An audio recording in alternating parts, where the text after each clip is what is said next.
एखाद्या गोष्टीसाठी और कामासाठी रिस्पॉन्स मिळणं हे का गरजेचं आहे आपण आजच्या व्हिडिओत बघणार आहोत। नमस्कार, मी मधु कुलकर्णी स्वागत करते तुमचं गेट शुअर जॉब मध्ये। तर यामध्ये महत्त्वाची पहिली गोष्ट आहे कम्युनिकेशन। जेव्हा कधी कुठे तुम्ही एखाद्या व्यक्तीबरोबर काम करत असाल, वेदर ते ऑफिस असो पर्सनल लाईफ असो, यामध्ये जेव्हा तुम्ही त्या व्यक्तीवर काम करता तेव्हा कम्युनिकेशन हे खूप महत्त्वाचं आहे। Start point two end point पर्यंत जी काही प्रोसेस झाली आहे ती त्या व्यक्तीला कळाली और समजली तर तो त्यावरती ऍक्शन घेऊन ते काम पूर्ण करण्यासाठीचा प्रयत्न करतो और ते काम पूर्णत्वाला जातं आणि त्यातून योग्य ते रिझल्ट मिळतात। त्यासाठी कम्युनिकेशन इज द की म्हटलं जातं। जसं कम्युनिकेशन हे एक सर्कल बोललं जातं, स्टार्ट टू एंड, जिथून स्टार्ट झालेलं आहे त्या एंड पर्यंत आणि जिथून एंड होतं त्या व्यक्तीपर्यंत जर प्रॉपर कम्युनिकेशन केलं तर तुमचा रिझल्ट 100% मिळणार। सेकंड आहे रिलेशनशिप, बिल्डिंग रिलेशनशिप।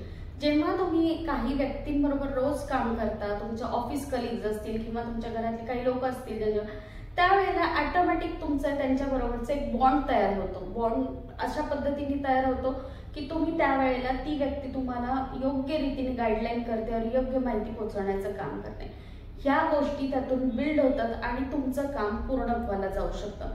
तिसरी महत्वाची गोष्ट आहे प्रोडक्टिव्हिटी वाढते। तर कसं काय, तर जेव्हा एखाद्या कामामध्ये असणारा गॅप, चूक और एखादा प्रॉब्लेम जेव्हा तो नेक्स्ट पर्सनला कळतो तेव्हा तो पण ते कमी करण्यासाठी और त्याचं सॉल्व्ह करण्यासाठी तो माणूस पण प्रयत्न करतो।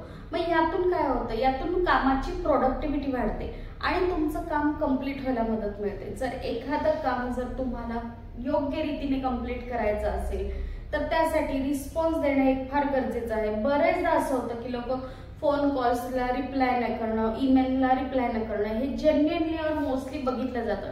पण त्याचऐवजी तुम्ही जी काही आताची सिच्युएशन आहे ती जर नेक्स्ट पर्सनला तुम्ही कळवली तर तो पुढचे जे काही डिसिजन आहेत ते काम पूर्ण करण्यासाठीचं घेऊ शकतो। त्यामुळे रिस्पॉन्स मिळणं हे खूप गरजेचं आहे आणि कॉर्पोरेटमध्ये याला खूप महत्त्व आहे। सो यातून आपल्याला 3 गोष्टी कळाल्या, जसं कम्युनिकेशन आहे, रिलेशनशिप आहे आणि प्रोडक्टिव्हिटी आहे। या गोष्टी यामध्ये खूप मॅटर करतात। आणि जर तुम्हाला हा व्हिडिओ आवडला असेल तर नक्की लाईक, शेअर आणि सबस्क्राईब करा। धन्यवाद।